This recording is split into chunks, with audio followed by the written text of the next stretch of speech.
Hello everyone, welcome to my channel, The Dopamine Dose. Myself Robin Kumar Prasad, a third year MBBS student at Darbhanga Medical College and Hospital. ठीक है, तो बात करते हैं इस video में हम लोग बात करेंगे कि नीट 2025 में जो केमिस्ट्री के पेपर थे उसमें लगभग 40 टू 42 क्वेश्चन जो थे वो डायरेक्टली फ्रॉम द एनसीईआरटी आए थे। ठीक है, तो नीट के लिए क्या सबसे ज्यादा इंपॉर्टेंट है ये बात करेंगे और इस वीडियो को पूरा देखिएगा। उसके लास्ट में हम लोग ये भी बात करेंगे केमिस्ट्री में कौन कौन सा आप बुक पढ़िएगा जिससे कि आपका श्योर सिलेक्शन हो नीट में। और इस वीडियो के लास्ट में आप लोगों के लिए सरप्राइज भी है। तो चलिए स्टार्ट करते हैं, देखते हैं कि नीट 2025 में जो 2025 का एग्जाम था उसमें जो है एनसीईआरटी से डायरेक्टली जो है कैसे क्वेश्चन आए थे, कौन कौन से लाइन से क्वेश्चन आए थे। तो सबसे पहले बात करते हैं क्वेश्चन नंबर जो 46 था। या सबसे पहले क्वेश्चन जो था, identify the suitable reagent of the following conversion. और ये एस्टर का रिएक्शन था, क्या बन रहा था, एल्डिहाइड। तो ये क्वेश्चन जब आप एल्डिहाइड कीटोन चैप्टर में जाइएगा एनसीईआरटी में, तो सबसे पहले डायरेक्ट यहाँ पे देखिए डायरेक्ट क्वेश्चन था, डायरेक्ट एनसीईआरटी से था। ठीक है, कि एस्टर को एल्डिहाइड में कन्वर्ट करते हैं और रिएजेंट था डाइबल एच और दूसरा H2O। और यहाँ पे ऑप्शन नंबर 4 था डाइबल एच और H2O। डाइबल एच का दूसरा फुल फॉर्म होता है डाई आइसोब्यूटाइल एल्युमिनियम हाइड्राइड और H2O। तो इसका आंसर ये था। नेक्स्ट क्वेश्चन की तरफ बढ़ते हैं। क्वेश्चन नंबर 46 था कि correct order of decreasing acidity, acidic strength का बात पूछ रहा था कार्बोक्सिलिक एसिड का। ठीक है, तो ये aldehyde ketone carboxylic acid chapter में जाइएगा, पेज नंबर 250 में अगर जब आप लोग जाइएगा तो यहाँ पे देखिए एसिडिक स्ट्रेंथ का ऑर्डर दिया है और एज इट इज डायरेक्ट जो है इसी जो सीक्वेंस जो दिया है इसी से क्वेश्चन पूछ लिया था। सी ऑप्शन भी चेंज नहीं किया था। यहाँ पे देख सकते हैं आप लोग CH3COH हो गया यहाँ पे। ठीक है, और उसके बाद CH3CH2COH हो गया। तो ये वाला जो ऑर्डर था डायरेक्ट यहाँ पे क्या हो गया था, आ गया था। तो कुछ भी बाहर से नहीं आता है। अगर आप एनसीईआरटी पढ़ रहे हैं अच्छे से तो आपका सारा का सारा क्वेश्चन क्या होगा, सही होगा। चलिए नेक्स्ट क्वेश्चन की तरफ हम लोग देखते हैं। नेक्स्ट क्वेश्चन क्या था कि which of the following reaction does not belong to Lassaigne test. ठीक है, तो लेसिजिन टेस्ट जो है एनसीईआरटी के पेज नंबर 284 पे जाएगा। चैप्टर का जो नाम है वो है some basic principle and technique of organic chemistry. और यहाँ पे आप लोग देख सकते हैं लेसिजिन टेस्ट दिया है। और यहाँ पे 3 रिएक्शन दिया है कि इनका ये होता है डिटेक्शन ऑफ अदर एलिमेंट में। ठीक है, 3 रिएक्शन दिया है और पूछ रहा है यहाँ पे नॉट। ठीक है, तो चौथा ये वाला ऑप्शन है जो इसमें नहीं दिया, यानी ये डायरेक्ट क्वेश्चन। तो ये क्वेश्चन डायरेक्ट कहां से था, एनसीईआरटी से था। नेक्स्ट क्वेश्चन की तरफ बढ़ते हैं, क्वेश्चन नंबर 49। ठीक है, यस, ये केमिकल काइनेटिक्स का क्वेश्चन है कि if the rate constant of a reaction is given, तो बोल रहा है how much time taken for 7.22 कितना 0.9 मोल। और ये डायरेक्ट क्वेश्चन जो था केमिकल काइनेटिक्स चैप्टर से था। और इसमें जब आप ये वाला फॉर्मूला देखिएगा K equal to 2.303 upon t log initial upon reduce होता है। ठीक है, तो यहाँ पे K आपको दिया है, टाइम पूछ रहा है, ये इनिशियल दिया और रिड्यूस अप टू दे दिया। डायरेक्ट इस फॉर्मूला में आप क्वेश्चन पुट करेंगे और ये अगर आपको फॉर्मूला पता होता है, ठीक है, तो डायरेक्ट आपके लिए ये 4 से 5 सेकंड का क्वेश्चन है। तो अगेन बोल रहा हूँ एनसीईआरटी से ही डायरेक्ट ये सारे जो थे क्या थे, क्वेश्चन थे। नेक्स्ट क्वेश्चन की तरफ बढ़ते हैं, क्वेश्चन नंबर 50। यस, ये स्टेटमेंट वाला क्वेश्चन था। 2 स्टेटमेंट दिया। सबसे पहला hypothetical diatomic molecule bond order 0 is quite stable. ठीक है, तो देखिए ये क्वेश्चन डायरेक्टली कहां से आया था, तो ये क्वेश्चन आया था कि केमिकल बॉन्डिंग चैप्टर जो है, केमिकल बॉन्डिंग का डायरेक्ट लाइन पूछा है। ठीक है, कि जिसका 0 बॉन्ड ऑर्डर होता है वो अनस्टेबल होता है, जबकि इसमें क्या बोला है कि जिसका 0 बॉन्ड ऑर्डर वो क्या होता है, स्टेबल। यानी जो होता है पहला जो ऑप्शन था वो क्या है, इनकरेक्ट है। और दूसरा बोल रहा है बॉन्ड ऑर्डर इंक्रीज होगा तो बॉन्ड लेंथ भी इंक्रीज होगा। ये भी जस्ट इसके नीचे दिया है, लेकिन अपने को पता है बॉन्ड ऑर्डर इनवर्सली प्रोपोर्शनल क्या होता है, बॉन्ड लेंथ के। तो इस हिसाब से ये पूरा का पूरा क्वेश्चन भी एनसीईआरटी बेस्ड था। और ये आपको मिलेगा chemical bonding page number 129। Next question की तरफ हम लोग बढ़ते हैं, question number 51। Yes, question number 51 बोल रहा है कि which of the following complex compound जो है मिनिमम कंडक्टेंस। ठीक है, तो ये जो है आपको एनसीईआरटी में मिलेगा। कोऑर्डिनेशन कंपाउंड का एनसीईआरटी में पेज नंबर जब 119 पे आप लोग जाइएगा तो ये क्या दिया है, टेबल दिया है। और ये टेबल में आप लोग को दिया है कि कितने नंबर ऑफ इलेक्ट्रोलाइट, ठीक है, और जितने नंबर ऑफ इलेक्ट्रोलाइट होते हैं, ठीक है, यानी नंबर ऑफ मॉलिक्यूल या नंबर ऑफ पार्टिकल जितना भी होगा किसी भी कॉम्प्लेक्स का डायरेक्टली प्रोपोर्शनल हो जाता है किसके, कंडक्टिविटी के। तो यहाँ पे ये वाला मॉलिक्यूल, ये वाला मॉलिक्यूल, ये वाला मॉलिक्यूल का अगर आप इस टेबल का बहुत अच्छे से एनालाइज करेंगे तो आपको नंबर ऑफ पार्टिकल्स निकालने में कोई दिक्कत नहीं होगा। जैसे नंबर आपको पार्टिकल्स मिल जाएगा यहाँ पे, जिसका नंबर ऑफ पार्टिकल ज्यादा होगा, टोटल नंबर ऑफ पार्टिकल, उसका कंडक्टिविटी भी क्या होगा, ज्यादा। मिनिमम पूछे यानी जिसका कम होगा उसका कंडक्टिविटी भी क्या होगा, कम होगा। तो ये क्वेश्चन भी पूरा का पूरा एनसीईआरटी से ही आया था। नेक्स्ट क्वेश्चन की तरफ बढ़ते हैं हम लोग, क्वेश्चन नंबर 52। ये बोला विच of the following equal solution exhibit highest boiling point. ये क्वेश्चन जो था, ये क्वेश्चन था सॉल्यूशन चैप्टर का। जब सॉल्यूशन चैप्टर में आप लोग जाइएगा तो एक टेबल दिया है एनसीईआरटी में, ठीक है, और यहाँ पे दिया है इसका मोलरिटी दिया है और नंबर ऑफ पार्टिकल्स, ठीक है। और इसमें थोड़ा सा एक कॉन्सेप्ट आपको ये भी पता होता है कि कोई भी कॉलिगेटिव प्रॉपर्टी जितने भी होते हैं उसका जो हम लोग ऑर्डर निकालते हैं वो नेट मोलरिटी से निकालते हैं, और net molarity molarity into number of particles, बस direct molarity number of particle करना था। और जो ऑर्डर कॉलिगेटिव प्रॉपर्टी का होता है वही ऑर्डर किसका होता है, बॉइलिंग पॉइंट का होता है। तो इसमें क्या पूछा, हाईएस्ट, तो जो हाईएस्ट आएगा वही क्या हो जाएगा। तो ये क्वेश्चन भी इस हिसाब से देखा जाए तो पूरा का पूरा क्या था, एनसीईआरटी से ही था, आपको नेट मोलरिटी क्या था निकालने आना चाहिए। नेक्स्ट क्वेश्चन की तरफ बढ़ते हैं, क्वेश्चन नंबर 53। ये बोल रहा है कि यहाँ पे दो स्टेटमेंट दिया है, ठीक है, एसर्शन और रीजन। ये बोल रहा है कि ये जो कंपाउंड है undergo SN2 reaction faster than this compound, ठीक है, और रीजन दिया है iodine is better leaving group because of its large size. अब ये क्वेश्चन देखिए डायरेक्ट, अगर आप halo alkane halo arene chapter में 174 नंबर पेज पे जाएगा, जो एनसीईआरटी का सॉल्व्ड एग्जांपल है, example number 6.6, direct as it is copy paste किया गया इस क्वेश्चन को। आप देख सकते हैं कि ये कंपाउंड दिया है और इसका रीजन भी दिया है कि आयोडीन जो होता है बेटर लिविंग ग्रुप होता है because of its larger size. As it is ये क्वेश्चन को क्या कर दिया गया, दे दिया गया। इसलिए बोल रहा है कि एनसीईआरटी के जितने भी सॉल्व्ड एग्जांपल है, इन टेक्स्ट वाले जितने भी क्वेश्चन है, बैक एक्सरसाइज है, और इसके आगे एक और चीज बताऊंगा एग्जाम्पलर। ये सब चीजें अगर आप बहुत अच्छे से पढ़ते हैं तो आपका कन्फर्म सिलेक्शन एनसीईआरटी में 45 में आप 42 43 कन्फर्म सही करके आइएगा। ठीक है, चलिए नेक्स्ट क्वेश्चन की तरफ बढ़ते हैं। ये क्वेश्चन था कंसीडर द फॉलोइंग कंपाउंड, ये तीन कंपाउंड दिया, इसका ऑक्सीडेशन स्टेट पूछा है, ठीक है। ये क्वेश्चन भी कहाँ से है, तो ये क्वेश्चन आपका रेडॉक्स चैप्टर एनसीईआरटी से है, डायरेक्ट आप लोग देख सकते हैं, ठीक है। ये वाला जो है यहाँ पे दिया है, आप लोग देखिए, यहाँ पे देखिए डायरेक्ट कंपाउंड दिया है कि यहाँ पे H2O2 हो गया, ठीक है, यहाँ पे KO2 हो गया, इन सब का क्या दिया है, ऑक्सीडेशन स्टेट दिया है। तो ये वाला जब आप पैराग्राफ पढ़िएगा तो ये क्वेश्चन ऑटोमेटिक आपसे क्या हो जाएगा, सही हो जाएगा। डायरेक्टली इस पैराग्राफ से क्या कर दिया गया, क्वेश्चन बना दिया गया, यानी एज इट इज किसका क्वेश्चन है, एनसीईआरटी का क्वेश्चन है। नेक्स्ट क्वेश्चन की तरफ बढ़ते हैं हम लोग, क्वेश्चन नंबर 55। ये क्या है, मैच द फॉलोइंग क्वेश्चन है। बोल रहा है हेबर्स प्रोसेस में क्या होगा, वाकर ऑक्सीडेशन क्या होगा, विलिकिंसन कैटलिस्ट क्या होता है, जिगलर नाटा कैटलिस्ट क्या होता है। तो ये ऐसे क्वेश्चन जो match the following question NEET में आते हैं, ये क्वेश्चन जो आते हैं एनसीईआरटी एग्जाम्पलर। तो जब आप एनसीईआरटी एग्जाम्पलर कोऑर्डिनेशन कंपाउंड का बनाएगा तो देखिए एनसीईआरटी एग्जाम्पलर में ऐसे एक दो तीन ऐसे क्वेश्चन दिया है, और दूसरा नंबर क्वेश्चन आप ध्यान से देखिए तो यहाँ पे विलिकिंसन कैटलिस्ट दिया है, और भी नीचे क्वेश्चन दिया है, तो दो तीन क्वेश्चन को मिला के यहाँ पे एक क्वेश्चन बना दिया गया, ठीक है। यानी मैच द फॉलोइंग जितना भी क्वेश्चन आएगा एनसीईआरटी एग्जाम्पलर से आएगा। तो मोस्ट इंपॉर्टेंट चीज है कि आपको एनसीईआरटी एग्जाम्पलर के भी जितने भी क्वेश्चन है सबको क्या करना है, सॉल्व करना है। चलिए नेक्स्ट क्वेश्चन की तरफ बढ़ते हैं। नेक्स्ट क्वेश्चन है क्वेश्चन नंबर 56, ठीक है।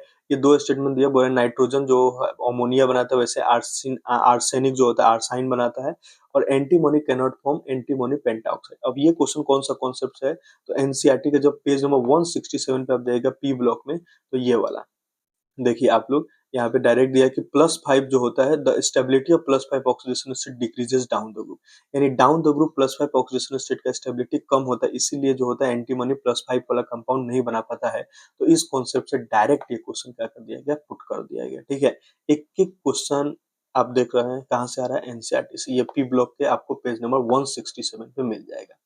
चलिए नेक्स्ट क्वेश्चन की तरफ बढ़ते हैं। नेक्स्ट क्वेश्चन आया है कि ferromagnetism is considered as extreme form of paramagnetism, और दूसरा नंबर ऑफ अनपेयर्ड इलेक्ट्रॉन, ये वाला क्वेश्चन है, ठीक है।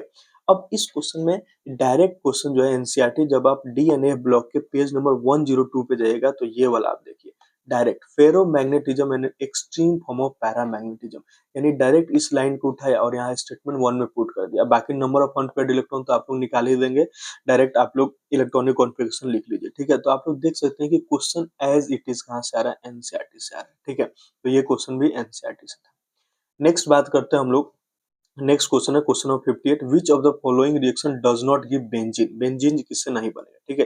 तो ये क्वेश्चन डायरेक्ट जब आप हाइड्रोकार्बन चैप्टर पेज नंबर 322 पे जाएगा एनसीईआरटी में, तो तीन रिएक्शन दिया। सबसे पहला साइक्लिक पोलीमराइजेशन ऑफ इथाइलिन, सबसे पहला ऑप्शन ही दे दिया साइक्लिक पोलीमराइजेशन वाला, यस। दूसरा ऑप्शन दे दिया यहाँ पे सोडा लाइम वाला, सोडा लाइम वाला दे दिया, ठीक है। और डाइजोनियम सॉल्ट का रिएक्शन जो है आपको मिल जाएगा कहाँ पे, एनिलीन वाला चैप्टर में, ठीक है।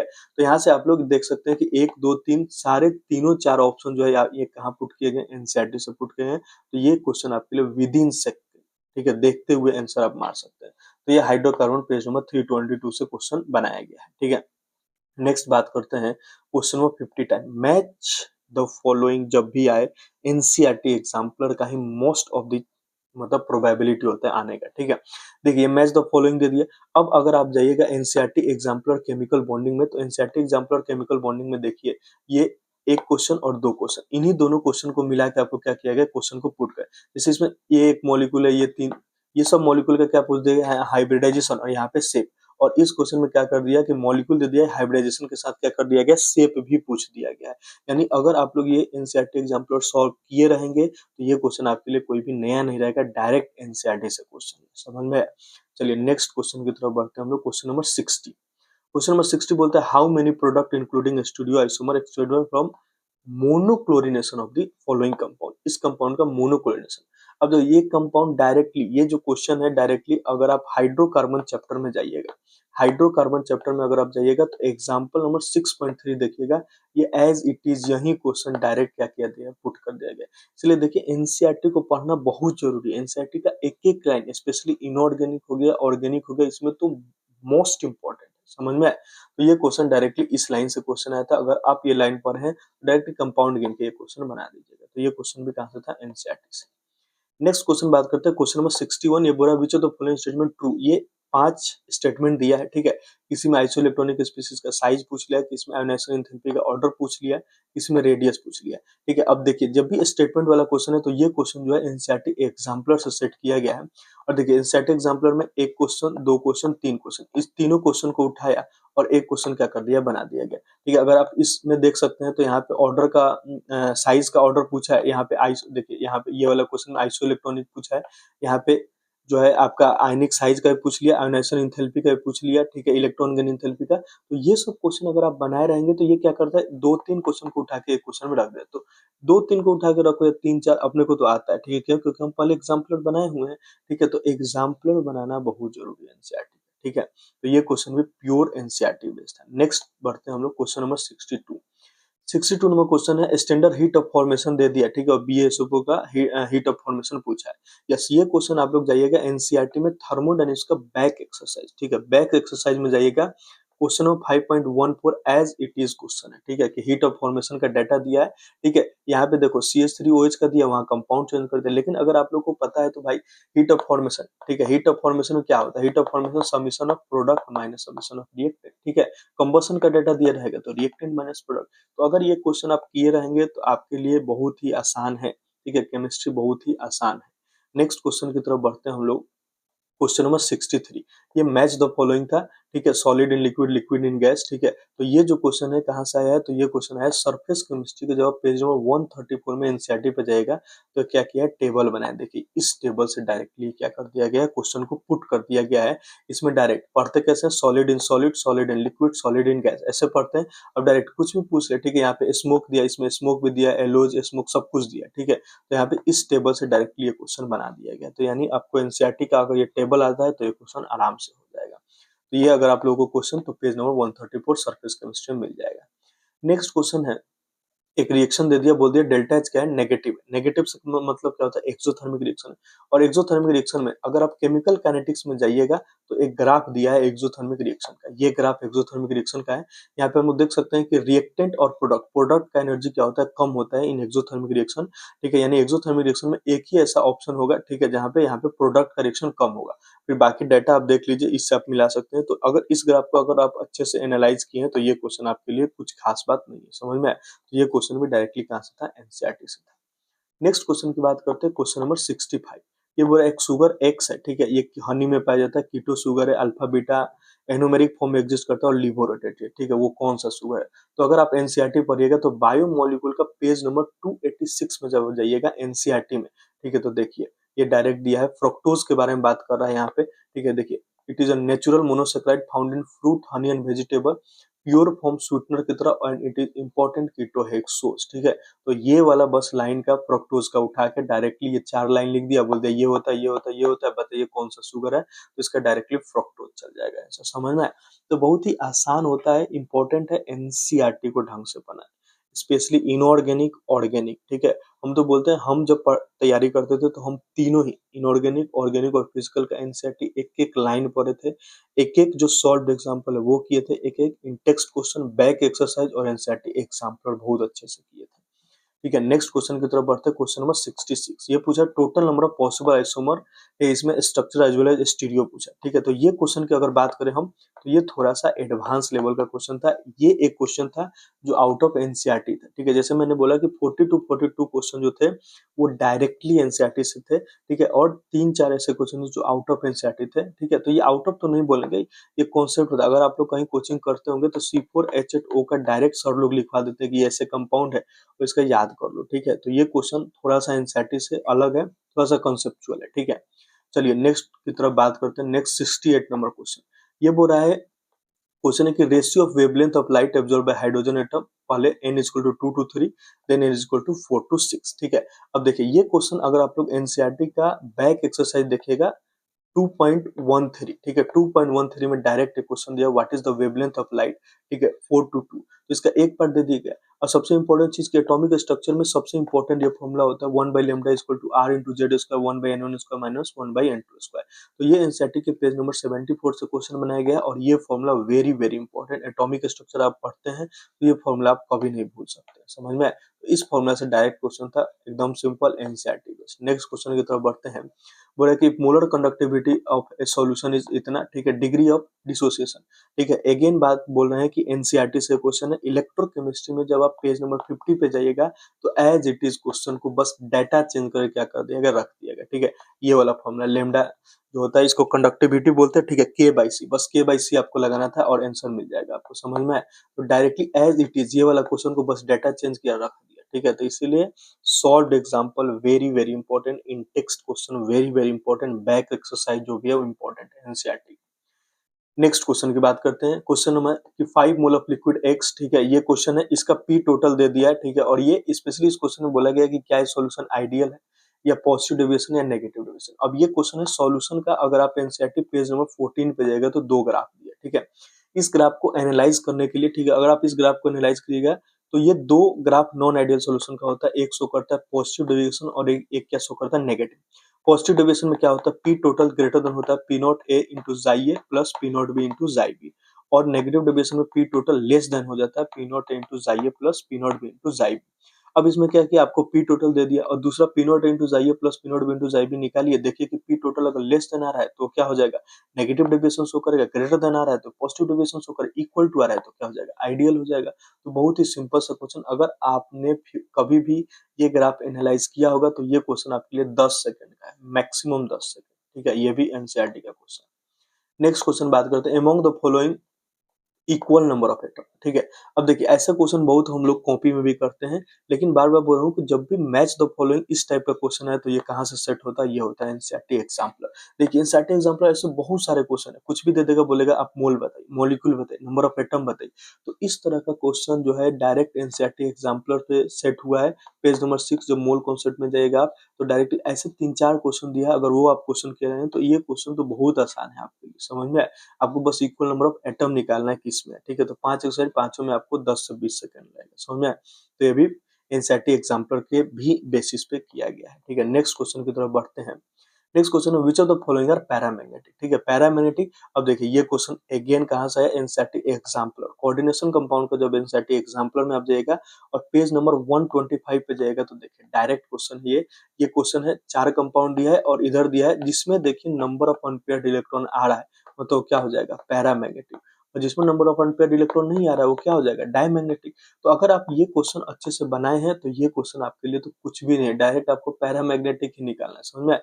तो एनसीईआरटी एग्जाम्पलर करना वेरी वेरी इंपॉर्टेंट। ठीक है, या तो एज इट इज देगा या तो डाटा चेंज करके थोड़ा बहुत कंपाउंड चेंज करके देगा, लेकिन देगा वही जो एग्जाम्पलर होगा, समझ में आया? तो ये क्वेश्चन भी एनसीईआरटी बेस्ड है। नेक्स्ट क्वेश्चन की तरफ बढ़ते हैं। क्वेश्चन नंबर जो है 73, क्वेश्चन नंबर 73 की बात करते हैं। ये बोल रहा है कि half life first order reaction का इतना मिनट है, टाइम रिक्वायर्ड फॉर इतना। अब ये क्वेश्चन देखिए कितना इंपॉर्टेंट, देखिए सॉल्व्ड एग्जांपल, एनसीईआरटी का सॉल्व्ड एग्जांपल नंबर 3.8। ठीक है, डाटा भी चेंज नहीं किया, देखिए इसका आंसर 10 आ रहा है, इसका आंसर भी 10 होगा, डाटा भी चेंज नहीं किया, as it is, as it is. अगर आप लोग देखें तो ये क्वेश्चन जो दिया है एनसीईआरटी का एग्जांपल नंबर 3.8 को एज इट इज रख दिया, टू कॉपी। ठीक है, डाटा भी चेंज नहीं है, अगर इसका आंसर 10 है तो इसका आंसर भी कितना है, 10 है। ठीक है, तो ये प्योर एनसीईआरटी बेस्ड है, प्योर एनसीईआरटी बेस्ड। ठीक है, आगे बढ़ते हैं। नेक्स्ट ये क्वेश्चन दे दिया एनर्जी और रेडियस में रिलेशन। तो जब भी आप एटॉमिक स्ट्रक्चर पढ़ते हैं, ठीक है, तो एटॉमिक स्ट्रक्चर में आपको 2 कॉन्सेप्ट मिलता है, ये भी एनसीईआरटी में दिया। अगर आप एटॉमिक स्ट्रक्चर के एनसीईआरटी में जाइएगा तो यहाँ पे 2 फॉर्मूला दिया है। एनर्जी का फॉर्मूला कितना होता है -13.6 Z square by N square, और रेडियस का फॉर्मूला कितना होता है 0.529 into N square by Z. बस इन्हीं दोनों को रिलेट कर देना और यहाँ से ये ऑप्शन, बहुत ही सिंपल सा क्वेश्चन है, ठीक है, कोई दिक्कत नहीं इसमें, एनसीईआरटी बेस्ड क्वेश्चन है। नेक्स्ट क्वेश्चन की तरफ बढ़ते हैं, क्वेश्चन नंबर 75। यस, ये बोल रहा है कि कौन सा, यहाँ पे आपको ऑर्डर बताना है बॉन्ड डिसोसिएशन एनर्जी का। अब देखिए ये क्वेश्चन जो है वो डायरेक्टली एनसीईआरटी बेस्ड होगी, ठीक है। देखिए बॉन्ड डिसोसिएशन एनर्जी का क्या मतलब होता है, बॉन्ड डिसोसिएशन एनर्जी का मतलब होता है कि आपको वो बॉन्ड तोड़ने में कितना ज्यादा एनर्जी देना पड़ेगा, ठीक है। तो जो बॉन्ड पहले से ज्यादा स्टेबल होगा, ठीक है, उसको अगर आप एनर्जी ज्यादा दीजिएगा तभी वो बॉन्ड ब्रेक होगा, कम दीजिएगा तो नहीं होगा, क्योंकि वो पहले से स्टेबल है, ठीक है। तो यहाँ पे अगर हम लोग देखें तो अगर ये बॉन्ड आप ब्रेक करिएगा तो डबल बॉन्ड पे क्या आ जाएगा, पॉजिटिव चार्ज, तो सबसे ज्यादा इसी को तो देने में आपको ज्यादा एनर्जी लगेगा, तो सबसे पहले तो सेकंड आएगा, यानी 2 ऑप्शन।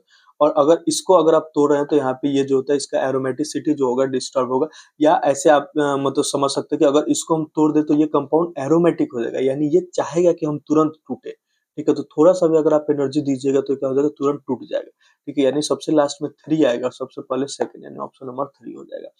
थोड़ा सा कॉन्सेप्ट है, ठीक है, बॉन्ड डिसोसिएशन एनर्जी का वही है कि कौन बॉन्ड जितना जल्दी टूटना चाहेगा, ठीक है, उसमें कम एनर्जी, और जो स्टेबल होगा पहले से वो नहीं टूटना चाहेगा, बस ये कॉन्सेप्ट है, ठीक है। तो ये थोड़ा सा मान सकते हैं एनसीईआरटी के एज इट इज बाहर से, ठीक है, लेकिन कॉन्सेप्ट तो ठीक है। नेक्स्ट क्वेश्चन बात करते हैं, Dalton's atomic theory could not explain. भाई ये तो NCERT mole concept, NCERT yes, direct NCERT का हम आपको लाइन दिखा रहे हैं। Dalton's theory could explain law of chemical combination, और ये पूछा कौन नहीं एक्सप्लेन करेगा, तो देखिए it could not provide the reason for combining which, ठीक है, मतलब ये लॉ ऑफ गैसियस वॉल्यूम को does not explain law of gaseous volume. Direct पूछा किसको एक्सप्लेन नहीं करेगा, law of gaseous volume, direct NCERT का लाइन, समझ में आया, तो सारे क्वेश्चन एनसीईआरटी से ही आते हैं। नेक्स्ट बात करते हैं हम लोग क्वेश्चन नंबर 77, ठीक है, ये बोल रहा है करेक्ट प्रॉपर्टी। यस, ये क्या है कि केमिकल बॉन्डिंग का मिक्स क्वेश्चन, ठीक है। केमिकल बॉन्डिंग जब आप करिएगा तो बहुत सारे, जैसे एग्जाम्पल कर लीजिएगा, एनसीईआरटी का टेक्स्ट क्वेश्चन कर लीजिएगा, तो ये क्वेश्चन आपके लिए कुछ भी नहीं, ठीक है। फिर भी इस क्वेश्चन को अगर देखें तो डायपोल मोमेंट का ऑर्डर पूछता है, ठीक है। तो देखिए H2 और NH3 की बात करें तो अपने को पता है कि H2O का यहाँ पे डायपोल मोमेंट सबसे ज्यादा होता है, देन NH3, और ये जो है इसका सबसे लास्ट में आ जाएगा। इसके अलावा देखिए ये नंबर ऑफ लोन पेयर पूछ रहा है, तो इसमें सबसे ज्यादा होगा, ये उसका उल्टा दिया, यानी बी तो ऑप्शन नहीं होगा, ये गया, ठीक है। और इसमें देखिए ये bond enthalpy directly proportional to bond order, ठीक है, तो डी सही है, यानी ए और डी दोनों सही है, समझ में आया? थोड़ा सा मिक्स कॉन्सेप्ट है, लेकिन है सारा का सारा एनसीईआरटी, तो इसको भी हम एनसीईआरटी में ही मानेंगे, क्योंकि सब अलग अलग कॉन्सेप्ट है, लेकिन सब है तो एनसीईआरटी का, समझ में आया? नेक्स्ट बात करते हैं हम लोग, क्वेश्चन नंबर 78, विटामिन का नाम दिया है और उसका डेफिशिएंसी। ये क्वेश्चन बायोमोलिक्यूल के जब एनसीईआरटी पेज नंबर 206 पे जाएगा तो ये टेबल आपको दिखेगा डायरेक्ट, विटामिन ए के वजह से कौन सा बीमारी होता है, विटामिन बी 1 की वजह से कौन सा, बी 2 की वजह से, ये टेबल 5 स्टार अगर आप नीट 2026 के लिए तैयारी करें तो ये टेबल से क्वेश्चन आना ही आना है। तो बायोमोलिक्यूल से डायरेक्ट ये टेबल उठाया, इस टेबल से क्वेश्चन क्या कर दिया, फ्रेम कर दिया, कोई खास बात नहीं एनसीईआरटी से क्वेश्चन। नेक्स्ट क्वेश्चन बोल रहा है correct order of basic strength, ठीक है। अब बेसिक स्ट्रेंथ देखो, एनसीईआरटी का तो यार कंपाउंड भी चेंज नहीं करा, ये एनसीईआरटी में जब आप एमाइंस चैप्टर में जाइएगा पेज नंबर 267 में, तो एक टेबल दिया है, ठीक है। ये टेबल में 4 कंपाउंड उठा लिया और डायरेक्ट पूछ दिया बेसिक स्ट्रेंथ का ऑर्डर, ठीक है, पीकेबी। जैसे हम लोग को पता है कि basic strength directly proportional to Kb होता है, इनवर्सली टू क्या होता है, पीकेबी। ये कॉन्सेप्ट अगर आपको पता है तो डायरेक्ट क्वेश्चन बन जाएगा, इस टेबल से क्वेश्चन को फ्रेम कर दिया गया है, यानी ये भी किससे है, एनसीईआरटी से। नेक्स्ट क्वेश्चन की तरफ बढ़ते हैं, क्वेश्चन नंबर 80 बोला correct order of wavelength of light, ठीक है। और ये देखिए डायरेक्ट एनसीईआरटी का क्वेश्चन है, एनसीईआरटी एग्जाम्पलर का क्वेश्चन है एक्चुअली ये, ठीक है। क्वेश्चन नंबर 2 ऑप्शन भी चेंज नहीं किया गया, अगर आप एक क्वेश्चन देख सकते हैं तो 3 ऑप्शन एज इट इज ये ठीक है, और ये एज इट इज, अगर यानी अगर आप ये क्वेश्चन किए हैं, ठीक है, 1 2 3 ये तीनों ऑप्शन दिया है, अगर आप ये एनसीईआरटी एग्जाम्पलर का डिट्टो 2 को भी क्वेश्चन जो है ये पुट कर दिया गया है, ठीक है। यानी एग्जाम्पलर आप लोग देख सकते हैं कि 5-6 क्वेश्चन ऐसा मिल गया जो एज इट इज एग्जाम्पलर से आए, यानी एनसीईआरटी का एग्जाम्पलर करना मोस्ट इंपॉर्टेंट, ठीक है। नेक्स्ट बात करते हैं क्वेश्चन नंबर 81, ये क्वेश्चन है which does not decolourise bromine water, ठीक है। तो अगर आप हाइड्रोकार्बन चैप्टर में पेज नंबर 311 पे जाइएगा तो रिएक्शन है एल्कीन का हैलोजन के साथ, ठीक है। और यहाँ पे दिया है कि रेडिश ऑरेंज कलर आता है जब ब्रोमीन वाटर के साथ रिएक्शन होता है, और देखिए यहाँ पे लिया है कि ये टेस्ट ऑफ अनसेचुरेशन है, यानी ओनली जो होते हैं अनसेचुरेटेड कंपाउंड ही जो होते हैं कलर चेंज दिखाते हैं, सिर्फ सैचुरेटेड कंपाउंड एक कलर नहीं दिखाएंगे, ठीक है। डायरेक्ट इस कॉन्सेप्ट को उठाया, यहाँ पे क्वेश्चन पुट कर दिया। ये जो अनसेचुरेटेड एक ही ऑप्शन है जिसमें सैचुरेशन है, ठीक है। तो test upon saturation bromine water reaction, important reaction होता है। डायरेक्ट ये लाइन उठाया एनसीईआरटी का, इसी से क्या कर दिया, क्वेश्चन पुट कर दिया, ठीक है। वेरी इंपॉर्टेंट कॉन्सेप्ट है ये, हाइड्रोकार्बन के पेज नंबर 311 पे आपको दिखेगा। नेक्स्ट बात करते हैं 82। यस, ये बोल रहा है कि प्रोडक्ट आप बनाइए, ठीक है। ये सबसे पहले दे दिया benzoyl HBR in presence of peroxide. अगर आप एनसीईआरटी के जस्ट हाइड्रोकार्बन के पेज नंबर 312 पे जाइएगा तो ये रिएक्शन है HBR in presence of peroxide, इसको खराश इफेक्ट भी बोलते हैं, वेरी इंपॉर्टेंट। और यही वाला रिएजेंट उठा के दे दिया, ठीक है। तो ये डायरेक्ट क्वेश्चन आप लोग कर सकते हैं, बहुत सिंपल सा क्वेश्चन है, एनसीईआरटी का ही क्वेश्चन है, समझ में आया? तो ये हो गया क्वेश्चन नंबर 82। नेक्स्ट बात करते हैं, क्वेश्चन पूछा है कि 84 which among the following electronic configuration belong to main group element. तो बहुत लोगों को कंफ्यूजन हुआ मेन ग्रुप एलिमेंट क्या होता है, ठीक है। तो देखो डायरेक्ट हम लोग पढ़े कि पी ब्लॉक में, ठीक है, पी ब्लॉक की बात करते हैं। यहाँ पे एनसीईआरटी में डायरेक्ट दिया है कि पी ब्लॉक और एस ब्लॉक दोनों मिलकर इनको रिप्रेजेंटेटिव एलिमेंट या मेन ग्रुप एलिमेंट बोलते हैं। तो अगर जो एनसीईआरटी को बहुत ढंग से पढ़ा होगा ना, उसको पता होगा कि पी ब्लॉक और एस ब्लॉक दोनों को मिलाकर क्या बोलते हैं, ठीक है। Main group element direct question है, एनसीईआरटी का क्वेश्चन, समझ में आया? यानी एनसीईआरटी का एक एक लाइन पढ़ना वेरी इंपॉर्टेंट है। नेक्स्ट क्वेश्चन की तरफ बढ़ते हैं, क्वेश्चन नंबर 85। ये बोला which compound can exist cis trans isomer, direct solved example. NCERT का हाइड्रोकार्बन चैप्टर में जाइएगा, पेज नंबर 309 में 911, ठीक है, 9.11 जो प्रॉब्लम है, which of the following compound show cis trans as it is, question को यहाँ पे क्या कर दिया गया, पुट कर दिया गया। यानी एग्जाम्पल जो प्रॉब्लम है वो सॉल्व करना बहुत जरूरी है, ठीक है। एज इट इज क्वेश्चन को पुट कर दिया, कोई चेंज नहीं, समझ में है? तो अगर आप प्रॉब्लम 9.11 बनाइएगा तो आपको दिख जाएगा ये क्वेश्चन। नेक्स्ट क्वेश्चन है कि फॉस्फोरिक एसिड आयोनाइज हो रहा है 3 स्टेप में, ठीक है, Ka1 Ka2 Ka3, ठीक है। और ये दिया है, ठीक है। देखिए ये कॉन्सेप्ट जो है एनसीईआरटी में जब आप इक्विलिब्रियम चैप्टर में जाइएगा तो बोला पॉलीबेसिक एसिड का ये कॉन्सेप्ट है, ठीक है। यानी कोई भी एसिड अगर Ka1, ठीक है, Ka2 और Ka3 में डिसोसिएट हो रहा है, पहले एक इसका हाइड्रोजन निकला, फिर इसका, फिर ये इसका, ठीक है। तो इसमें होता क्या है, तो इसमें होता है आपका, ठीक है। अब इसमें बात करते हैं हम लोग क्या क्या सही होगा, ठीक है। तो देखिए सबसे पहले अगर सबका अगर बात करें तो Ka1 into Ka2 into Ka3, यानी ये ऑप्शन ठीक है, ठीक है। नेक्स्ट बात करते हैं जब दोनों तरफ लॉग लेंगे सब तरफ तो ये ऐड हो जाएगा, ठीक है। फिर ये भी स्ट्रॉन्गर एसिड देन, यानी क्यों, क्योंकि के सबका ज्यादा, ये भी ऑप्शन ज्यादा, ये कहीं भी नहीं दिया एनसीईआरटी में, ठीक है। तो अगर आप लोगों को थोड़ा बहुत आइडिया नहीं भी लग रहा होगा तो ये कहीं भी नहीं दिया है, यानी इसका ऑप्शन यही होगा, ठीक है। तो ये बात है वेरी वेरी इंपॉर्टेंट, ठीक है। ये क्वेश्चन आपको आराम से बन जाएगा अगर आप इस कॉन्सेप्ट को अच्छे से एनालाइज किए रहेंगे कि पॉलीबेसिक एसिड का जो होता है स्टेप वाइज आयोनाइजेशन कैसे होता है। तो ये क्वेश्चन आपके लिए विद इन सेकंड का क्वेश्चन, ये भी एनसीईआरटी से क्वेश्चन। नेक्स्ट क्वेश्चन है हायर यील्ड ऑफ NO, ठीक है। ये रिएक्शन दे दिया, ठीक है। और ये क्वेश्चन है एनसीईआरटी के इक्विलिब्रियम चैप्टर से, ली चैटलर प्रिंसिपल से एक क्वेश्चन कंफर्म आता है हर साल, ठीक है। तो सबसे पहले देख लो भाई, ये पॉजिटिव है, डेल्टा एच पॉजिटिव है, यानी इंडोथर्मिक में टेम्परेचर बढ़ाना वो होता है, मतलब उसमें ज्यादा कॉन्सेंट्रेशन बनेगा, ठीक है। तो हाई टेम्परेचर पे होगा, ठीक है। इसी तरह कॉन्सेंट्रेशन का भी चेक कर लो। तो अगर ली चैटलियर प्रिंसिपल अगर तुमको आता है तो डायरेक्ट ये क्वेश्चन है, ठीक है। कोई रॉकेट साइंस इसमें नहीं, समझ में आया? तो ये क्वेश्चन इजिली सॉल्व हो जाएगा, ठीक है। सबसे आसान क्वेश्चन है ये। नेक्स्ट क्वेश्चन की बात करते हैं। नेक्स्ट क्वेश्चन है कि दो स्टेटमेंट दे दिया, देखो स्टेटमेंट 1 स्टेटमेंट 2, ये वाला स्टेटमेंट दे दिया और ये वाला बोला है कि कौन करेक्ट है कौन क्या है। तो ये क्वेश्चन डायरेक्ट जब आप लोग एनिलीन चैप्टर पेज नंबर 274 पे जाइएगा तो देखो यहाँ पे ये दिया है कि benzodiazonium salt is prepare by the reaction of aniline with nitrous acid, ये टेम्परेचर। और डायरेक्ट ये देखो एनसीईआरटी का line, benzodiazonium chloride prepare by the reaction with aniline nitrous acid, ये तो डायरेक्ट एनसीईआरटी का लाइन उठाया, ठीक है। और यहाँ पे स्टेटमेंट 1 बना दिया, ठीक है। कुछ भी खास काम नहीं कर रहा है, ठीक है। अगर कोई बोल रहा है कि पेपर हार्ड था यानी उसने एनसीईआरटी अच्छे से नहीं पढ़ा था, ठीक है, सिंपल सा बात है। लाइन उठाया और स्टेटमेंट दे दिया, फिर दूसरा लाइन उठाया स्टेटमेंट दे दिया, पूछा स्टेटमेंट 1 करेक्ट 2 करेक्ट, ठीक है। यानी एनसीईआरटी को ढंग से पढ़ना बहुत जरूरी है। नेक्स्ट अगर बात करते हैं, ये क्वेश्चन नंबर 90 था, ठीक है। तो ये क्वेश्चन जो है देखो बाहर से तो नहीं बोलेंगे, ठीक है, लेकिन थोड़ा सा कौन से RMGX का रिएक्शन है, ठीक है। तो RMGX का रिएक्शन अगर तुमको आता है तो ये क्वेश्चन बहुत सिंपल है। ये क्वेश्चन भी अगर आपको एनसीईआरटी में मिल जाएगा, ठीक है, या अगर आप PYQ करिएगा तो यहाँ पे मिल जाएगा आपको, ठीक है, कि कार्बोनिल कंपाउंड पे जो होता है RMGX का एडिशन कैसे होता है, ठीक है। तो ये एज इट इज एनसीईआरटी से तो नहीं था लेकिन थोड़ा सा कॉन्सेप्ट से था, ठीक है। नेक्स्ट क्वेश्चन की तरफ बात करते हैं 67। ये बोल रहा है फॉर द रिएक्शन दिस, ठीक है, for backward reaction rate constant is higher, ये डायरेक्ट। अब देखो ये क्वेश्चन कितना इंपॉर्टेंट, ठीक है, और ये क्वेश्चन डायरेक्ट एनसीईआरटी के इक्विलिब्रियम चैप्टर का प्रॉब्लम नंबर 6.5 था।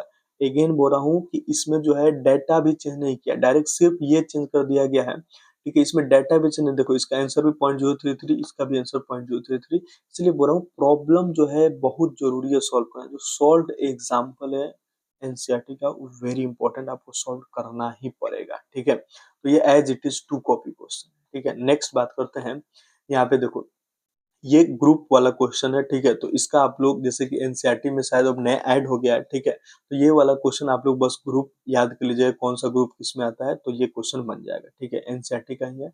और नेक्स्ट जो है लास्ट क्वेश्चन जो हम लोग देखते हैं, ये क्वेश्चन डायरेक्ट दे दिया, तो ये कहाँ मिलेगा आपको, तो एनसीईआरटी के पेज नंबर 279 में जो प्रिंसिपल ऑफ ऑर्गेनिक केमिस्ट्री, इसमें डिस्टिलेशन प्रोसेस में जाएगा, तो अलग अलग तरह का डिस्टिलेशन होता है, steam distillation, fractional distillation, simple distillation, और सबका वहां पे क्या दिया, एग्जाम्पल दिया, ठीक है। तो डिस्टिलेशन पूरा टॉपिक को उठा के क्वेश्चन बना दिया, ये प्योर एनसीईआरटी क्वेश्चन है, प्योर एनसीईआरटी का क्वेश्चन, अगर कोई डिस्टिलेशन अच्छे से पढ़ा है तो ये क्वेश्चन उसके लिए विद इन सेकेंड का क्वेश्चन है, ठीक है। तो देखिए आप लोग यहाँ पे देख सकते हैं कि यहाँ पे जो भी हम लोग पढ़े, ठीक है, जो भी देखे, इसमें से लगभग 40 से 42 क्वेश्चन जो था वो डायरेक्टली एनसीईआरटी से था, डायरेक्टली डायरेक्टली मतलब एज इट इज, ठीक है। अब अगर आप नीट 2026 को टारगेट कर रहे हैं, नीट 2026 को अगर आप टारगेट कर रहे हैं, तो आपको क्या क्या डायरेक्ट देखिए, आप एनसीईआरटी एक लाइन बाय लाइन पढ़े, ठीक है, चाहे फिजिकल हो, चाहे इनऑर्गेनिक हो, चाहे स्पेशली इनऑर्गेनिक और ऑर्गेनिक का तो लाइन बाय लाइन, ठीक है। दूसरा अगर आप फिजिकल केमिस्ट्री की बात करें, चाहे ऑर्गेनिक चाहे इनऑर्गेनिक, एनसीईआरटी का जो भी सॉल्व प्रॉब्लम है, ठीक है, जो भी प्रॉब्लम सॉल्व प्रॉब्लम दिया है एनसीईआरटी में उसको पढ़िए, जो भी इन टेक्स्ट क्वेश्चन दिया है एनसीईआरटी में उसको बनाइए, बैक एक्सरसाइज में जो भी दिया है इसको बनाइए, और सबसे इम्पोर्टेंट एक एक्स्ट्रा बुक जो आता है, जो बहुत लोग इसको इग्नोर कर देते हैं, ठीक है, लेकिन जिसका भी रैंक आया है, जिसका भी सिलेक्शन हुआ है, वो जरूर इस चीज को बनाया है, जिसको हम लोग बोलते हैं एनसीईआरटी एग्जाम्पलर, एनसीईआरटी एग्जाम्पलर। और इसके अलावा एक चीज और आप पढ़िए, ठीक है, PYQ, ठीक है, मतलब 10 से 12 साल का आप PYQ बना लीजिए। तो अगर आप केमिस्ट्री का पूछिएगा कि कौन कौन सा हम बुक बनाए, तो मैं तो बोलूंगा भाई एनसीईआरटी पढ़ो अच्छे से, ठीक है, उसका सॉल्व प्रॉब्लम करो, इन टेक्स्ट क्वेश्चन करो, बैक एक्सरसाइज करो, एनसीईआरटी एग्जाम्पलर और PYQ नीट का करो, मोर देन सफिशिएंट, ठीक है। तो अगर आप लोग को ये वीडियो पसंद आया, तो अगर हम लोग आप चाहते हैं कि हम फिजिक्स का भी ऐसे एनालाइजेशन दे, बायोलॉजी का भी दे, तो आप कमेंट करिए, ठीक है। बाकी thank you for watching this video.